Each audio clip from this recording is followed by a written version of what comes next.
नौकरी करनी चाहिए मुझे या व्यवसाय करना चाहिए, मेरे लिए क्या अच्छा रहेगा। दोस्तों, ये एक बहुत कॉमन प्रश्न है जो हर व्यक्ति नॉर्मली अपने आप से भी पूछता है, किसी ज्योतिष के पास जाता है तो वहां पर भी पूछता है। तो ये प्रश्न बहुत ज्यादा इम्पोर्टेंट बन जाता है कि क्या नौकरी मेरे लिए ज्यादा अच्छी रहेगी या व्यवसाय अच्छा रहेगा। क्या ऐसी चीजें हैं, मुझे क्या जन्म कुंडली से ये पता चल सकता है कि मैं नौकरी करने के लिए बना हूं या बनी हूं या व्यवसाय करने के लिए। ऐसे कौन से योग हैं जिससे पता चल सकता है जन्म कुंडली के द्वारा कि नौकरी आपके लिए अच्छी रहेगी या व्यवसाय। इस विषय पर मैं आपके साथ इस वीडियो में चर्चा कर रहा हूं। मैं विकास मल्होत्रा स्वागत करता हूं आपका लाल किताब एस्ट्रो सेंटर चैनल पर। दोस्तों, अगर नौकरी और व्यवसाय की बात करी जाए तो 3 तरह की कैटेगरी मेन मैं बना सकता हूं जो लोगों के प्रश्न रहते हैं। जो व्यक्ति नौकरी में है, पहले तो वो लोग, और नौकरी सही नहीं चल रही, नौकरी में परेशानियां आ रही हैं, नौकरी में कॉम्पेंसेशन ठीक नहीं मिल रहा, तो इस वजह से उनको ये दिमाग में आ रहा है कि मैं नौकरी छोड़कर व्यवसाय कर लूं, अपना बिजनेस कर लूं। दूसरी कैटेगरी वो आती है कि जहां पर कोई व्यक्ति बिजनेस कर रहा है, उसने बहुत सारा पैसा बिजनेस में लगा दिया है, इन्वेस्टमेंट बहुत ज्यादा हो गई है, लेकिन उस बिजनेस से उतना रिटर्न नहीं आ रहा। तो अब बार बार उसके दिमाग में ये प्रश्न आ रहा है कि क्या ये व्यवसाय मेरे लिए अच्छा रहेगा करना या नहीं, मुझे कहीं इसको छोड़कर नौकरी ही तो नहीं ज्वाइन कर लेनी चाहिए। और तीसरी कैटेगरी वो कैटेगरी है जहां पर ना नौकरी चल पा रही है ना व्यवसाय चल पा रहा है, या तो नौकरी में भी अच्छा नहीं परफॉर्म कर पाए, व्यवसाय में भी अच्छा परफॉर्म नहीं कर पाए, या दोनों ही मिल नहीं रहे, नौकरी भी नहीं कर पा रहे, व्यवसाय को छोटा मोटा शुरू किया और वो भी बंद हो जाता है। तो परेशानी ये है कि अब क्या किया जाए। तो अब ये 3 कैटेगरी के हिसाब से सबसे पहले तो आपको ये समझना चाहिए कि नौकरी और व्यवसाय के अपने लाभ और हानि हैं। जैसे नौकरी का सबसे बड़ा लाभ ये रहता है कि आपको इन्वेस्टमेंट नहीं करनी पड़ती, एक फिक्स्ड इनकम आपकी आती रहती है। तो ऑब्वियसली जब फिक्स्ड इनकम आती रहेगी तो रिस्क रिड्यूस हो गया क्योंकि आपने इन्वेस्टमेंट नहीं करी। लेकिन नौकरी से संबंधित कुछ नुकसान भी हैं। नौकरी में जो आपको समय देना पड़ेगा, आप उस समय के अंदर जो भी करेंगे वो अपने एम्प्लॉयर के हिसाब से करेंगे। नौकरी के अंदर आप बहुत ज्यादा ग्रोथ नहीं कर पाते, रीजन ये भी है कि कंपटीशन भी बहुत हो गया, और दूसरी चीज ये है कि हो सकता है आपको वैसा सहयोग अपने ऑफिस में ना मिल पा रहा हो। और सबसे बड़ी बात ये भी है कि फेलो एम्प्लॉइज या जो आपके कुलीग्स हैं वो भी हमेशा पॉलिटिक्स में इन्वॉल्व रहेंगे और आपको कहीं ना कहीं नीचे धकेलने की कोशिश करेंगे। खासकर वो व्यक्ति जिसमें एबिलिटी है, जो आगे बढ़ सकता है, जब वो आगे बढ़ना चाहता है तो वो ये देखता है कि नौकरी में मेरे फेलो कुलीग्स ही मेरे अगेंस्ट कुछ ना कुछ प्लॉटिंग करते रहते हैं, जिससे मेरी परफॉर्मेंस कहीं ना कहीं डिक्लाइन करती रहती है। तो नौकरी के कुछ एडवांटेजेस हैं और डिसएडवांटेजेस भी हैं, और इसी तरह से व्यापार या व्यवसाय के अपने एडवांटेजेस हैं कि आप अपने लिए मेहनत कर रहे हैं, आप सेल्फ एम्प्लॉयड होकर काम कर रहे हैं, और ग्रोथ की पॉसिबिलिटी अनलिमिटेड है। आप जितना भी समय एक्स्ट्रा देते हैं उसका रिटर्न आपको ही मिलता है। लेकिन जैसा कि व्यवसाय में भी कुछ नुकसान है, आपको इन्वेस्टमेंट करनी पड़ेगी, रिस्क है, व्यवसाय कुछ समय के लिए ऐसा भी हो सकता है कि कोई प्रॉब्लम आ गई, चाहे वो गवर्नमेंट से आ गई या कोई और प्रॉब्लम आ गई, कुछ समय के लिए व्यापार बंद हो गया, कम हो गया, तो उस समय पर भी आपको लॉसेस झेलने पड़ते हैं। तो दोनों के अपने एडवांटेजेस और डिसएडवांटेजेस हैं। अब डिसाइड कैसे करें कि हमें नौकरी करनी है या व्यवसाय करना है। सबसे पहले तो आपको कुछ चीजें अपनी जन्म पत्रिका की देखनी पड़ेगी। पहला खाना नंबर 10, जिसको हम प्रोफेशन का हाउस भी कहते हैं। सबसे पहले तो ये देखिए कि क्या खाना नंबर 10 आपका अच्छा है, कहीं ऐसा तो नहीं कि उसमें 2 या 2 से ज्यादा शत्रु ग्रह बैठे हैं। अगर 2 या 2 से ज्यादा शत्रु ग्रह खाना नंबर 10 में होते हैं तो हम कहते हैं कि ये अंधा टेवा हो गया। वहां पर आपको अपने प्रोफेशन का, चाहे आप नौकरी कर रहे हो या व्यवसाय कर रहे हो, आपको उसका लाभ नहीं मिल पाता।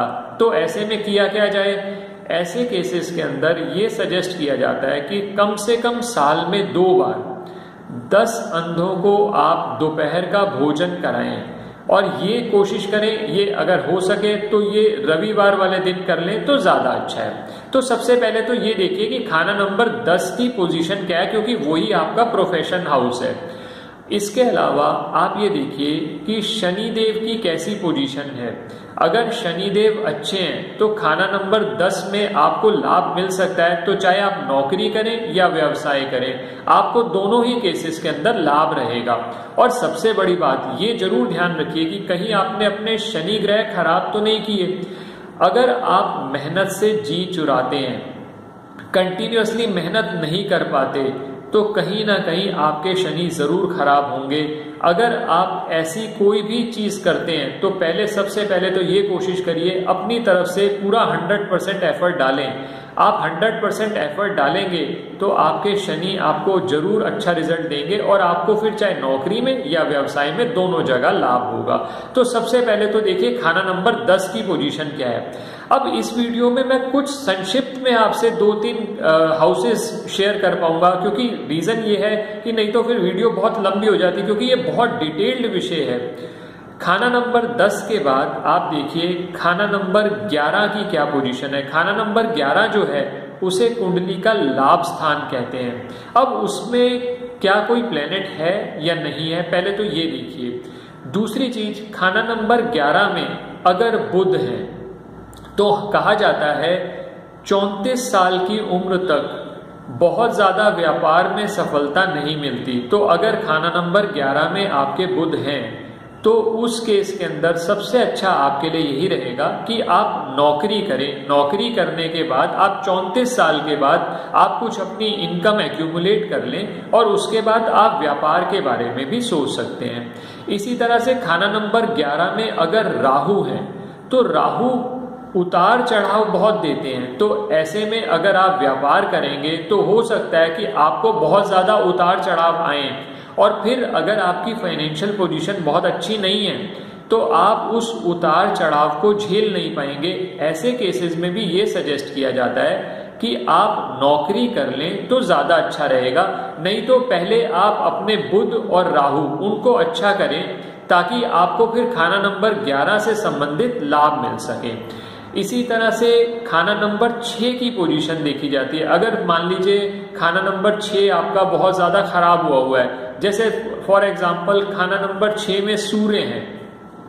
अब सूर्य जब खाना नंबर 6 में होंगे तो ऐसा व्यक्ति बहुत ज्यादा देर तक पेशेंस नहीं रख पाता, और ऐसे में अगर व्यापार आपने शुरू किया और थोड़ा सा आपको इनिशियल लॉसेस हो गए तो आप व्यापार छोड़कर फिर नौकरी ट्राई करेंगे। और खाना नंबर 6 में अगर सूर्य खराब हो रहा है, सूर्य कैसे खराब हो सकता है? हो सकता है सूर्य का कॉम्बिनेशन सैटर्न के साथ बन रहा हो, यानी शनिदेव के साथ बन रहा हो। सूर्य का संबंध कहीं राहु से बन रहा है, तब भी सूर्य खराब हो जाता है। अब ऐसे केसेस के अंदर आप 2-3 छोटे छोटे उपाय कर सकते हैं। सबसे पहले तो बंदरों को गुड़ और चना आप नियमित रूप से खिलाते रहें, पहली चीज। और दूसरी, लाल चींटियां देखें, लाल चींटियों को आटा और चीनी मिक्स करके डालते रहें, तो इससे धीरे धीरे आपके सूर्य के रिजल्ट्स इंप्रूव हो जाएंगे। अब अगर आप बिजनेस करना चाहते हैं तो 3 चीजें मैं आपको कहूंगा कि आपको बहुत ज्यादा ध्यान देनी चाहिए अपनी पत्रिका के अंदर। सबसे पहले तो आप ये देखें कि चंद्रमा की स्थिति आपकी पत्रिका में कैसी है। अगर चंद्रमा मेलिफिक इन्फ्लुएंसेस में, यानी केतु के साथ कहीं चंद्रमा का कॉम्बिनेशन हो रहा है, या चंद्रमा खाना नंबर 8 में है, खाना नंबर 12 में है, तो ऐसे केसेस के अंदर वो मेंटली आपको वीक कर देता है। अब बिजनेस जब भी आप करेंगे तो आप जानते हैं बिजनेस के अंदर उतार चढ़ाव बहुत ज्यादा आते हैं। ऐसे उतार चढ़ाव को झेलने के लिए आपके मन का मजबूत होना बहुत ज्यादा जरूरी है। और अगर आपका मन कमजोर है और आप डिसीजन नहीं ले पाते तो ऐसे केसेस में यही सच सलाह दी जाती है कि आपके लिए नौकरी ज्यादा बेहतर रहेगी बजाय आपके बिजनेस करने के। इसके अलावा अगर आपका चंद्रमा कमजोर है तो आपकी फाइनेंशियल पोजीशन, क्योंकि चंद्रमा अगर कमजोर है तो लिक्विड कैश का अभाव हो सकता है। और बिजनेस अगर आप करते हैं तो उसके लिए तो आपको इन्वेस्टमेंट करनी ही पड़ेगी, तो बार बार इन्वेस्टमेंट आप नहीं कर पाएंगे। तो ऐसे में ये सलाह दी जाती है कि आप पहले चंद्रमा को ठीक कर लें, उसके बाद ही आप कोई व्यवसाय करने का सोचें। और ये बात जरूर ध्यान रखिएगा, अगर चंद्रमा कमजोर होगा और व्यवसाय में कहीं आपको बहुत ज्यादा नीचे डाउनफॉल हो गया तो उसको आप संभाल नहीं पाएंगे और फिर मेंटली इंसान को प्रॉब्लम्स भी हो जाती है, चाहे वो एंजाइटी की फॉर्म में हो, चाहे वो डिप्रेशन की फॉर्म में हो। तो ऐसे में यही सलाह दी जाती है कि नौकरी कर लें तो ज्यादा अच्छा है, या फिर पहले चंद्रमा को ठीक कर लें। चंद्रमा को ठीक करने के बहुत सारे उपाय हैं, जो खाना नंबर जिस खाने में चंद्रमा है आपकी पत्रिका में उसके हिसाब से सलाह दी जाती है। हमने कुछ वीडियोस और भी शेयर किए हैं जिसके अंदर चंद्रमा के उपाय हमने शेयर किए हुए हैं, आप उन वीडियोस को भी जरूर देख सकते हैं। बाकी आप माता की सेवा करें। दूसरी बात, आप कोशिश करें बुजुर्ग स्त्रियों के पैर छूकर आशीर्वाद लेते रहें। और तीसरी चीज, किसी भी शिव मंदिर में जाकर आप नियमित रूप से जल चढ़ाते रहें, तो भगवान शिव की कृपा मिलेगी, जो कि चंद्र के आराध्य देव हैं, तो आपका चंद्रमा ठीक होना शुरू हो जाएगा। तो पहली बात तो आप अपने चंद्र की पोजीशन देखिए अगर आपने व्यवसाय करना है। दूसरी चीज ये देखना बहुत जरूरी है कि आपकी कम्युनिकेशन स्किल्स कैसी हैं, आपकी सेल्समैनशिप स्किल्स कैसी हैं, जिसके लिए बुध को देखा जाता है। अगर आपकी कुंडली में बुध खराब है तो फिर आप अपनी बात को समझा नहीं पाएंगे, अच्छे से कम्युनिकेट नहीं कर पाएंगे। तो अगर आप व्यवसाय करेंगे तो ऐसे में बहुत मुश्किल हो जाएगा आपके लिए अपनी बात को समझाना। कॉम्पिटिटर से आपका प्रोडक्ट कैसे बढ़िया है ये समझाना मुश्किल हो जाएगा। या बुध, अब कुंडली में कैसे पता चल सकता है? बुध अगर खाना नंबर 8 में है, बुध खाना नंबर 12 में है, या बुध का कहीं केतु के साथ संबंध बन रहा है, बुध का संबंध मंगल के साथ बन रहा है, तो कहीं ना कहीं बुध खराब हो जाता है। और अगर बुध खराब होगा तो आपके व्यापार में आपको हानियां हो सकती हैं। तो ऐसे में लॉसेस से बचने के लिए सबसे अच्छा तरीका यही रहेगा कि आप नौकरी में जाएं। हाँ, नौकरी में ये जरूर ध्यान रखिएगा, ऐसी कोई नौकरी ना करें जो सेल से संबंधित हो। अगर आपने ऐसा किया कि नौकरी में चले गए और सेल से संबंधित जॉब कर ली, तो फिर आप वहां पर कन्विंस नहीं कर पाएंगे कस्टमर्स को, तो वहां भी लॉस होने की या वहां भी नौकरी से निकाले जाने की या नौकरी में डाउनफॉल आने की संभावनाएं बढ़ जाएंगी। तीसरी चीज, जैसा मैंने पहले भी बताया कि सूर्य की पोजीशन जरूर देखें। सूर्य जो है वो सरकारी, अगर सरकारी नौकरी चाह रहे हैं तो वैसे भी सूर्य की पोजीशन जरूर देखनी चाहिए। अगर सूर्य अच्छी पोजीशन में है तो इवन सरकारी नौकरी के भी योग बन सकते हैं। अब सूर्य अगर आपका कमजोर होगा, जैसे मैंने पहले भी बताया, सूर्य खाना नंबर 6 में है, सूर्य राहु के साथ है, सूर्य शनि के साथ है, तो कहीं ना कहीं सूर्य खराब हो जाता है। तो ऐसे में व्यक्ति को बहुत ज्यादा पेशेंस नहीं रहती, उसको गुस्सा आ जाता है और ऐसे केसेस के अंदर बिजनेस में वो अपना नुकसान कर सकता है। तो पहले सूर्य को ठीक कर लें। सूर्य को ठीक करने के मैं उपाय बता ही चुका हूं आपको।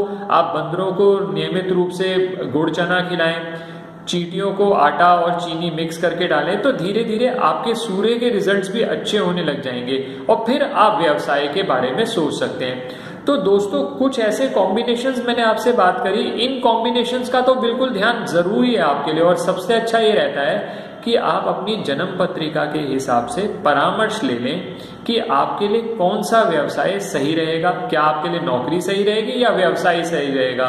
और खासकर तब जब आप अपनी लाइफ के इंपॉर्टेंट डिसीजंस लेने जा रहे हैं। सपोज आप नौकरी चेंज करने जा रहे हैं, या आप नौकरी छोड़कर व्यवसाय में जाना चाह रहे हैं, या वाइसे वर्सा, तो ऐसे में परामर्श लेने से ये रहता है कि आप अपनी दशा के हिसाब से भी ये देख पाते हैं, अपनी कुंडली के बाकी ग्रहों के हिसाब से भी देख पाते हैं। जो मैंने कुछ ग्रह बताए, जैसे सूर्य है, बुध है, शनि है या चंद्रमा है, इनके हिसाब से भी क्या आपकी पोजीशन इस समय ऐसी है कि आपको ये चेंज करना चाहिए या नहीं, ये आपको सलाह दी जा सकती है। आशा करता हूं दोस्तों आपको ये वीडियो पसंद आया होगा। आने वाले समय में हम और प्लेनेट से रिलेटेड क्या रेमेडीज आप कर सकते हैं उस पर भी आपसे बात करेंगे। धन्यवाद दोस्तों। अगर पसंद आया वीडियो तो लाइक करें, बाकी लोगों के साथ भी शेयर करें, और अगर चैनल सब्सक्राइब नहीं किया तो आपसे निवेदन है इसे सब्सक्राइब कर दें और बेल बटन को पुश करना ना भूलें, ताकि समय पर वीडियोस की नोटिफिकेशन आपको आती रहे। किसी भी तरह के ज्योतिषीय परामर्श के लिए आप हमारी वेबसाइट पर विजिट करके अपॉइंटमेंट बुक कर सकते हैं। धन्यवाद दोस्तों।